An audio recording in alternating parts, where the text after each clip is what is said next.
तो गोल्ड के गोल्डन सफर की तमाम तस्वीरें हमने आपको दिखाई है और किस तरीके से आज सोने का भाव जो है वो 1.5 लाख के पास प्रति 10 ग्राम के यहाँ पर तस्वीरों में नजर आ रहा है। वो अपने आप में वाकई कई सारे सवाल भी खड़े करते हैं और इन्हीं सवालों के जवाब के लिए आज हमारे साथ जुड़ चुके हैं शरद कोहली जी, जो कि इकोनॉमिस्ट है। शरद कोहली जी, आपका बेहद स्वागत है एफएम न्यूज पर सबसे पहले तो। और नमस्कार प्रियंका, आपको और शरद एफएम जी, न्यूज़ के सबसे सभी। पहले तो हम आपसे यही जानना चाहेंगे कि आज जो सोना है वो 1.5 लाख के आसपास पहुंच चुका है, लेकिन सिर्फ इतना कहना कि डॉलर कमजोर है इसीलिए सोना बढ़ा है, क्या ये कहानी का पूरा हिस्सा है? इस वक्त गोल्ड रैली को ड्राइव करने वाले सबसे 2 से 3 बड़े फैक्टर आप कौन से मानते हैं? नमस्कार प्रियंका, आपको और एफएम न्यूज़ के सभी ऑडियंस को, followers, viewers, subscribers social media पर भी ये जाता है। देखिए, सबसे बड़ा फैक्टर है अमेरिका। पहली बात तो हमें समझना होगा कि सोना भारत की धातु नहीं है, 99% इम्पोर्ट होता है। तो इसको अमेरिका में और कुछ दुनिया के और हिस्सों में जो अलग अलग चीजें ऊपर नीचे जाती हैं, उससे इसकी कीमत पर अंतर पड़ता है। उसी कीमत को हम यहाँ भारतीय रुपयों में कन्वर्ट करा के यहाँ पर खरीदा बेचा जाता है। तो अमेरिका का जो सेंट्रल बैंक है उसको फेड कहते हैं, फेडरल रिजर्व। तो उसकी इंटरेस्ट रेट्स की बढ़ाने की जो आशंकाएं हैं वो थोड़ी कम हुई हैं। ऐसा माना जाता है प्रियंका कि जब जब इंटरेस्ट रेट्स सेंट्रल बैंक बढ़ाता है तो सोने चांदी में बिकवाली आती है। क्यों? क्योंकि तब फिक्स रिटर्न इन्वेस्टमेंट्स में ऐसा वहां माना जाता है कि लोग ज्यादा निवेश करते हैं, सोने चांदी में कोई डिविडेंड तो आता नहीं, कोई इंटरेस्ट तो आता नहीं है। और जब जब इंटरेस्ट रेट्स नहीं बढ़ने की खबर आती है तो उससे सोने चांदी में तेजी आती है। तो जो हाल की जो आपने तेजी देखी है, इसकी 2 वजह। एक तो फेडरल रिजर्व का इंटरेस्ट ना बढ़ाने की उम्मीद लगाई जा रही है, और दूसरा क्या हुआ कि जापान की करेंसी है, जापानीज येन बोलते हैं उसको। तो येन कमजोर हो गया था। तो येन के कमजोर होने से जापान ने अमेरिका के आगे गुहार लगाई कि हमारी करेंसी को संभालिए। तो अमेरिका ने भारी मात्रा में डॉलर बेच के येन खरीदा। तो येन जो 164 प्रति डॉलर पहुंच गया था, अब 155 के आसपास आ गया है। तो डॉलर की बिकवाली से डॉलर कमजोर हुआ, और एक 6 करेंसीज को मिला के डॉलर इंडेक्स बनती है प्रियंका। मैं बता दूं सभी एफएम न्यूज वालों के लिए, उसमें 6 करेंसीज होती हैं। उसमें यूरो होता है, ब्रिटिश पाउंड होता है, स्विस फ्रैंक होता है, जापानीज येन होता है, स्वीडिश क्रोमा होता है, कैनेडियन डॉलर होता है। इन 6 को मिला के डॉलर इंडेक्स बनती है। तो ये डॉलर इंडेक्स कमजोर हुई क्योंकि डॉलर कमजोर हुआ। उसकी वजह से अमेरिका में 10 साल के बॉन्ड्स होते हैं, 10 साल के भी होते हैं, 30 साल के भी होते हैं। तो जो बॉन्ड यील्ड उसको बोलते हैं, जो बॉन्ड उस पे इंटरेस्ट, वो भी कमजोर हुई। इस वजह से आपको सोने चांदी में तेजी देखने को पड़ी। और एक और बहुत बड़ा कारण है, वो है दुनिया भर के सेंट्रल बैंक्स ने सोने को भर भर के खरीदा है। चाइना 20 महीने से लगातार सोने को खरीद रहा है। 20 महीने से चाइना का सेंट्रल बैंक का नाम है PBOC, peoples bank of China. वो लगातार सोने को खरीद रहा है। तो इस खरीद की वजह से भी सोने की मांग बढ़ी हुई है, और सोने की मांग बढ़ने से आपको ये हाल में जो तेजी आती दिखी है, इस समय जब हम बात कर रहे हैं $4352 प्रति आउंस के आसपास, वहां लोग आउंस में नापते हैं। भारतीय रुपए में बात करूं तो 1,52,000 रुपए प्रति 10 ग्राम इस समय इसकी कीमत है। और पिछले हफ्ते में ही करीब करीब इसमें 10% के उछाल आता हुआ देखा गया है प्रियंका। बिल्कुल, और वो तस्वीरें भी अभी हमने अपने दर्शकों के सामने रखी थी कि किस तरीके से पूरे हफ्ते में जो है वो उतार चढ़ाव देखने को मिला था। शरद जी, यहाँ पर अगर ये भी देखा जाए कि जब अमेरिकी ब्याज दरों में कटौती की उम्मीद बढ़ती है तो गोल्ड को फायदा क्यों होता है? आम निवेशकों के लिए इसे आसान भाषा में हम चाहेंगे कि आप समझाइए, क्योंकि आप जिस तरीके से बता रहे थे, कई हमारे ऐसे दर्शक हैं कि उनको कुछ टेक्निकल वर्ड्स जो है वो यहाँ पर समझ में नहीं आ रहा था। बिल्कुल, मैं सरल भाषा में बता देता हूं। जैसे उदाहरण के तौर पर आपने 1 लाख रुपया निवेश किया सोने में, या 1 लाख रुपए आपने बॉन्ड में निवेश किए। अब बॉन्ड में जो इस समय अमेरिका में जो बॉन्ड यील्ड है वो 4.66 है, मतलब 4.66% प्रति वर्ष वो आपको रिटर्न देगा। और सोना आपने लिया तो सोना तो कोई रिटर्न, वैसे तो ब्याज तो नहीं देता है ना, सोना कोई डिविडेंड भी नहीं देता है, ब्याज भी नहीं देता है। वो तो कीमत जो बढ़ती है वो बढ़ती है।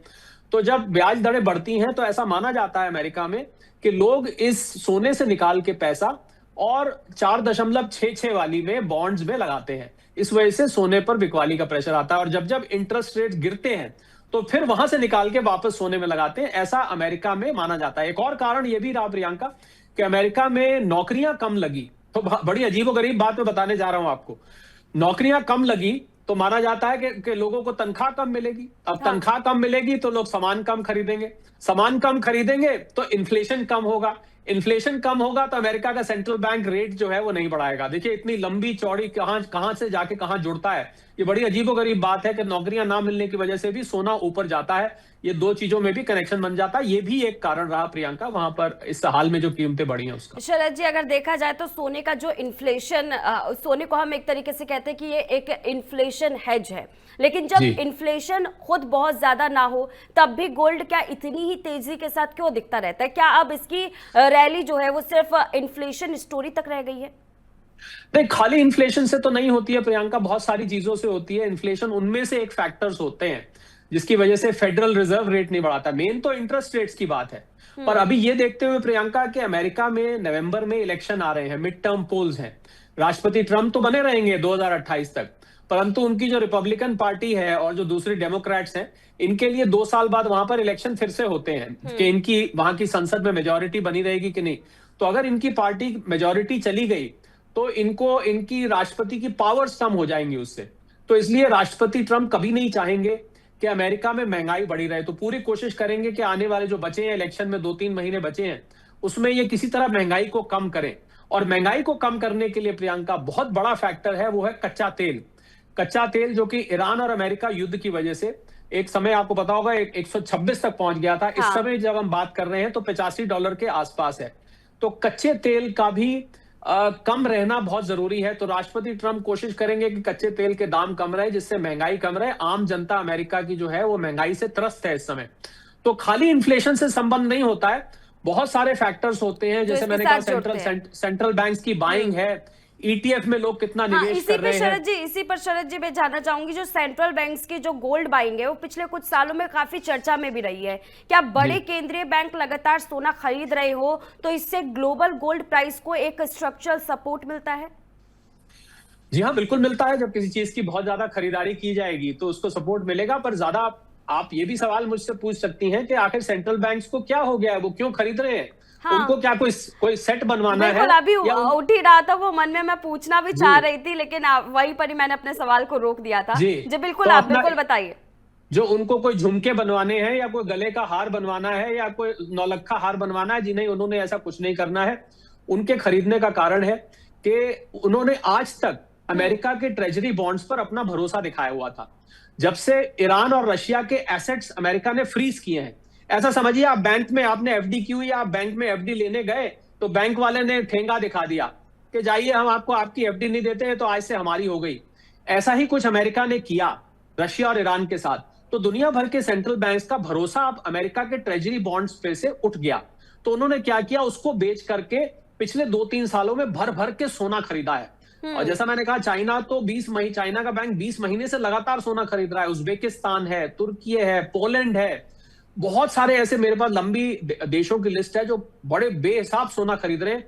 उनको ऐसा नजर आ रहा है कि डॉलर की जगह सोना अगला एक मेजर ऑफ वैल्यू दुनिया में होने वाला। अभी तक दुनिया में जो भी ट्रेड होता है ना प्रियंका, 60-70% वो डॉलर में होता है। जब भी किसी चीज को मापना होता है अंतरराष्ट्रीय स्तर पे तो डॉलर से मापा जाता है। तो जब डॉलर की बादशाहत, डॉलर की दादागिरी जब समाप्त हो जाएगी तो सोना ही एक ऐसी चीज बचेगा जिससे आप अंतरराष्ट्रीय मापदंड की चीज बना सकते हैं। तो इस वजह से भी ये सेंट्रल बैंक खरीद रहे हैं कि अब आगे जो है सोना ही होगा, डॉलर की दादागिरी खत्म होने वाली है। और अगर डॉलर की दादागिरी खत्म हो गई प्रियंका, तो सोना यहां से छत फाड़कर ऊपर निकल सकता है। एक तरफ ग्लोबल गोल्ड प्राइस बढ़ता है और दूसरी तरफ रुपया डॉलर के मुकाबले कमजोर होता है। भारतीय खरीदारों के लिए दोनों फैक्टर्स मिलकर सोने की कीमत को कितना ज्यादा प्रभावित कर सकते हैं शरद जी? जी हाँ, क्योंकि 99% सोना हम प्रियंका, आपने भी अगर कुछ सोने का पहना हुआ है तो 99% चांस है कि वो विदेशी चीज है, वो इंपोर्टेड चीज है। भारत में सोना नहीं होता है, सिर्फ 1% सोना भारत में होता है। तो जब हमें इसको डॉलर, आपको याद होगा प्रधानमंत्री जी ने मई के महीने में शुरू में अपील की थी लोगों से कि 1 साल तक सोना मत खरीदे। उसका कारण ये था कि हमारा बहुत बड़ी मात्रा में विदेशी मुद्रा भंडार, $72 बिलियन का पिछले साल हमने सोना खरीदा है प्रियंका। आप सोचिए, तो बाहर से आता है तो रुपया अगर कमजोर होता है तो इससे सोने की कीमत यहां पर बढ़ती है। डॉलर अगर मजबूत होता है तो भी वो तो बात तो एक ही है, तो वो सोने की कीमत बढ़ती है। तो कुल मिलाकर डॉलर की अगर कल को बादशाहत समाप्त होगी तो फिर सोना ही अंतरराष्ट्रीय स्तर पर एकमात्र ऐसी चीज रह जाएगी और उसकी वजह से उसकी कीमत बढ़ेगी। और ज्यादा आपको सच बात बताऊं प्रियंका, तो सोना ज्यादा बचा भी नहीं है। कुल 75-80 हजार टन सोना अब धरती में रह गया है निकालना, और 5,000 टन के आसपास हर साल सोना धरती से निकाला जाता है, तो 15-20 साल में तो ये वैसे ही समाप्त हो जाएगा। तो जो होगा लोगों के पास वही एक दूसरे के पास घूमता रहेगा। तो सोने का भविष्य मुझे बहुत उज्जवल नजर आता है। मैं साथ में एक डिस्क्लेमर दे दूं, हम किसी को सोने में निवेश करने की सलाह नहीं दे रहे हैं। ये अपने फाइनेंशियल एडवाइजर से, इन्वेस्टमेंट एडवाइजर से पूछ के करिएगा। मैं आपके लिए मात्र एनालिसिस और जानकारी में वृद्धि कर रहा हूं। शरद जी, एमसीएक्स पर जो गोल्ड प्राइस हम देखते हैं और इंटरनेशनल मार्केट में जो कॉमेक्स स्पॉट गोल्ड का जो भाव होता है, दोनों में फर्क क्यों होता है? भारतीय खरीदार को किस प्राइस को बेंचमार्क मान करके चलना चाहिए? क्योंकि ये दर्शकों के अंदर बहुत सारे ऐसे मन में सवाल उठते हैं, क्योंकि दोनों के बीच में वो काफी कंफ्यूज होते हैं। देखिए, कॉमेक्स है कमोडिटी एक्सचेंज, ये न्यूयॉर्क में है और वहां पर सोना ट्रेड होता है आउंस में। आउंस होता है लगभग 31 ग्राम के आसपास का एक आउंस होता है। भारत में सोना ट्रेड होता है 10 ग्राम के, पहले तोला होता था, आजकल 10 ग्राम होता है। तो डॉलर को कन्वर्ट किया जाता है प्रियंका रुपए में, 31 ग्राम को फिर 10 ग्राम में, उस हिसाब से यहां पर कीमत तय होती है। आप ये पूछ सकती हैं कि एमसीएक्स की कीमत में और जब हम एक किसी सुनार के यहां पर सोना खरीदने जाते हैं, ज्वेलरी खरीदने जाते हैं, उसमें फर्क क्यों होता है? स्पॉट, इसको बोलते हैं स्पॉट गोल्ड, यानी कि जो आप जाके सुनार की दुकान पे ज्वेलर के यहां खरीद रहे हैं वो स्पॉट गोल्ड है। और एमसीएक्स में गोल्ड के कॉन्ट्रैक्ट ट्रेड किए जाते हैं, तो उस कॉन्ट्रैक्ट प्राइस में और स्पॉट गोल्ड में जरूर फर्क होता है, क्योंकि जो गोल्ड की फिजिकल हैंडलिंग है हमेशा वो महंगा होता है। फिजिकल हैंडलिंग जो है उसके चार्जेस होते हैं, एक जगह से दूसरी जगह गया, प्लस सुनार के यहाँ आया, उसने संभाल के रखा, उसको ये लोग अपनी भाषा में तैयारी बोलते हैं। तो उसमें मान लीजिए यहाँ पर 1,52,000, इस समय 1,51,52,000 के बीच में एमसीएक्स में है, तो अगर आप सुनार के यहाँ जाएंगे आपको ये भाव 1,54,000 मिलेगा। आपको 1,500 से 2,000 रुपए का फर्क करके। जी। एक और चीज यहाँ पर जानना चाहेंगे शरद जी, क्योंकि हमारे पास समय भी कम है और बहुत सारे ऐसे सवाल है जो भारतीय नागरिकों के हिसाब से जानना इस वक्त बहुत ही ज्यादा जरूरी, क्योंकि इस वक्त गोल्ड जो है कभी भी ऊपर की तरफ भाग रहा है उसका ग्राफ, कभी भी नीचे की तरफ उसका ग्राफ आ जा रहा है, कुछ भी यहाँ पर आकलन करना बहुत ही मुश्किल हो रहा है। ऐसे में सोने की जो ईटीएफ में आने जाने वाला जो पैसा है, क्या वो इंटरनेशनल प्राइसेस को प्रभावित करता है? क्या अभी इंस्टीट्यूशनल इन्वेस्टमेंट गोल्ड की कीमत को ज्यादा सपोर्ट कर रहा है या फिर फिजिकल डिमांड? देखिए, जितना भी गोल्ड पैदा होता है प्रियंका, उसमें से 60 से 70% तो ज्वेलरी बनाने में काम आता है, बाकी 30 से 40% निवेश में जाता है। इसमें ईटीएफ्स हैं, गोल्ड कॉइन्स हैं और गोल्ड के बार्स हैं, छोटे छोटे चिप्स आपने देखे होंगे जो मिलते हैं पैक किए हुए। तो उसमें जाता है। तो ईटीएफ में जब आप निवेश करते हैं तो उस एसेट मैनेजमेंट कंपनी को उतना गोल्ड अपने पास रखना पड़ता है। ऐसा नहीं है कि आप हवा में निवेश कर रहे हैं। आप जब इन्वेस्ट करेंगे उनको एक वेयर हाउस में, एक वॉल्ट में, एक लॉकर में एक तरह से उतना सोना लेके रखना पड़ता है। बिल्कुल ईटीएफ में जब पैसा आता है तो उससे सोने की डिमांड पर फर्क पड़ता है। पर मैंने देखा है प्रियंका, लोग चढ़ते हुए सूरज को सलाम करते हैं। जब सोना ऊपर की तरफ भाग रहा होता है तब लोग निवेश करना ज्यादा शुरू कर देते हैं, जब नीचे की तरफ आता है तो थोड़ा शांत बैठ जाते हैं, जबकि होना कायदे से उल्टा चाहिए। सोने की कम कीमत एक अवसर देती है लोगों को लंबे वक्त के लिए सोना लेके रखने के लिए। थोड़ा थोड़ा करके लेना चाहिए, एक साथ नहीं लेना चाहिए, अपने इन्वेस्टमेंट एडवाइजर से पूछ के लेना चाहिए और आपको लंबे वक्त के लिए सोना लेना चाहिए। गलती लोग क्या कर रहे हैं प्रियंका, कि लोग निवेशक बनकर आते हैं और ट्रेडर बन जाते हैं। हाँ शरद जी, एक चीज और, क्योंकि आप गोल्ड की तो बहुत सारी बातें हो गई, एक छोटी सी जानकारी मैं आपसे चांदी पर भी चाहूंगी, क्योंकि आप चांदी की भी बात कर लेते हैं। गोल्ड के मुकाबले सिल्वर को प्रीशियस मेटल के साथ साथ इंडस्ट्रियल मेटल भी माना जाता है। सोलर पैनल्स, इलेक्ट्रॉनिक्स और ईवी जैसे जो सेक्टर्स है वहां पर इसकी डिमांड काफी ज्यादा बढ़ रही है। इसकी कीमत के लिए कितनी बड़ी कहानी आप यहाँ पर बताएंगे, क्योंकि छोटे में ही बताइएगा इसका जवाब। बिल्कुल, देखिए 55% चांदी इंडस्ट्री में यूज हो जाती है। आपने बिल्कुल जो जो नाम लिए वही इस्तेमाल होती है। चांदी चंचल ज्यादा है, चांदी में थोड़ी सट्टेबाजी ज्यादा होती है, तो चांदी तेजी से ऊपर जाती है, तेजी से नीचे आती है। हम लोग गोल्ड सिल्वर रेशियो ट्रैक करते हैं जो 1:70 के आसपास इस समय चल रही है, यानी कि उसको दोनों को डिवाइड करें तो 70 आता है। तो चांदी में भी निवेश कर सकते हैं, पर चांदी में वो लोग निवेश करें जिनका दिल मजबूत है, उनको कोई दिल की बीमारी नहीं है, उनका दिल दुरुस्त काम करता है, क्योंकि बहुत तेजी से इसमें उतार चढ़ाव देखने को मिलता है, तो कई दफे लोग घबरा जाते हैं। जो लोग दिल के ज्यादा मजबूत नहीं है वो सोने पे ज्यादा भरोसा रखें। बिल्कुल, एक चीज और कि गोल्ड और सिल्वर का जो आप रेशियो बता रहे हैं उसको लेकर के निवेशक जो है वो अक्सर देखते हैं कि इस रेशियो को देखकर क्या ये समझने में मदद मिल सकती है कि किसी समय गोल्ड महंगा है या फिर सिल्वर अंडर वैल्यूड है?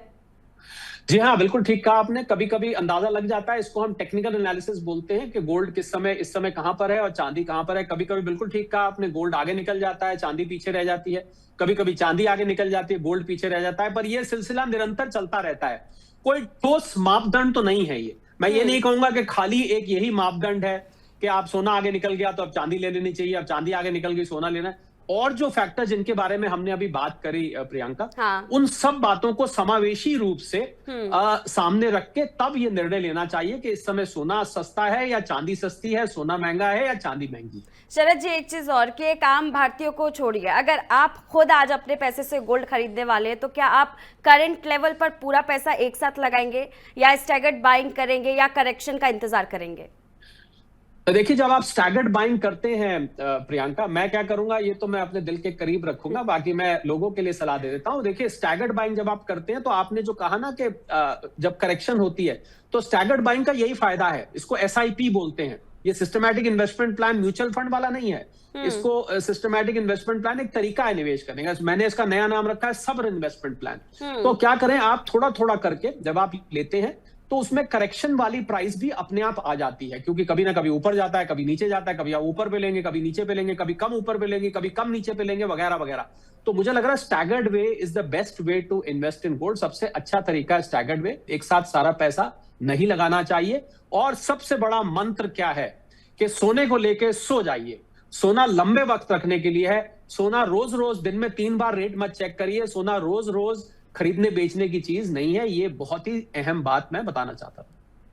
बिल्कुल शरद जी, एक चीज़ और, क्योंकि मैं आजकल गोल्ड को लेकर के आम दर्शकों तक जो है अलग अलग तरीके से बातें पहुंचाने की कोशिश करती हूँ, क्योंकि आजकल बहुत सारी ऐसी भ्रामक चीज़ें जो है वो सोशल मीडिया के जरिए आम जनता तक जो है वो खूब ज़्यादा तेजी के साथ पहुंच रहा है, जहां पर आम जनता जो है वो पूरी तरीके से सोच रही है कि आखिरकार सोने का प्राइस अभी बढ़ गया या फिर अभी 2 दिन पहले घट गया तो हम जल्दी से खरीद लेते हैं। मैंने खुद इस पर कई सारे ऐसे छोटे छोटे से वीडियो क्लिप्स बनाए हैं जो मैंने FM न्यूज़ के माध्यम से दर्शकों तक पहुंचाया कि आज गोल्ड का प्राइस ये है, क्योंकि मैं डेली अपडेट गोल्ड का जो है दर्शकों को देती रहती हूँ। मैंने उसमें काफी उतार चढ़ाव देखा। मतलब एक एक दिन के भीतर 2-2 ढाई हजार रुपए जो है वो पैसे बढ़ जाते हैं, 2-2 ढाई हजार रुपए जो है पैसे वो कम हो जाते हैं। और वो 2-2 ढाई हजार को लेकर के भी जो दर्शक है वो कहीं ना कहीं कमेंट्स जो आते हैं वो मैं पढ़ रही थी, उसमें लिखा होता है कि आज 2,500 रुपए कम हो गया, हम गोल्ड खरीद लेते। क्या ये उनके लिए सही समय है, सही सिचुएशन है? क्योंकि अगले दिन 2,500 रुपए कम भी हो जाता है। पहली बात तो आपकी बात सुन के मुझे अंदाजा हो गया था कि आप काफी गोल्ड सिल्वर पर रिसर्च भी करती हैं, इस पे काफी बात भी करती हैं। आपने बता ही दिया, वो बात मेरी पूरी हो गई। जी हाँ, जो लोग इस प्रकार के कमेंट करते हैं कि आज 2,500 घट गया, 2,500 बढ़ गया, ले लेते हैं, ये लोग प्रियंका गोल्ड के ना ट्रेडर्स बन गए हैं। मैं बड़े आदर के साथ बोल रहा हूँ, मैं किसी की आलोचना नहीं कर रहा हूँ। तो मुझे लगता है गोल्ड में जब आप ट्रेडिंग करते हैं कि 2,000 आज गिरा तो खरीद लो, फिर कल को 2,500 बढ़ा तो बेच दो, ये गोल्ड के लिए ठीक नहीं है। इससे आप गोल्ड के निवेश का पूरा फायदा नहीं उठा रहे हैं। आप तो एक ट्रेडिंग कर रहे हैं। आप तो जैसे समझिए आपने 5 किलो गेहूं खरीद लिया, फिर अगले दिन रेट बढ़े तो बढ़ दिया। ये इस प्रकार की ट्रेडिंग है। मुझे लग रहा है ट्रेडिंग ठीक नहीं है।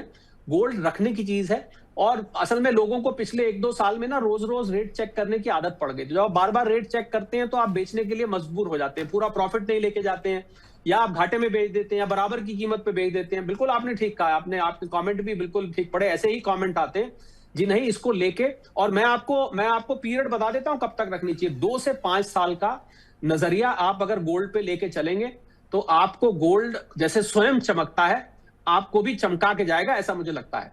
बिल्कुल, बेहद शुक्रिया शरद जी हमारे साथ जुड़ने के लिए और तमाम मुद्दों पर चर्चा करने के लिए। तो फिलहाल गोल्ड के गोल्डन टाइम में बस इतना ही। रुकेंगे एक छोटे से ब्रेक के लिए। ब्रेक के उस पार खबरों का सिलसिला जारी है।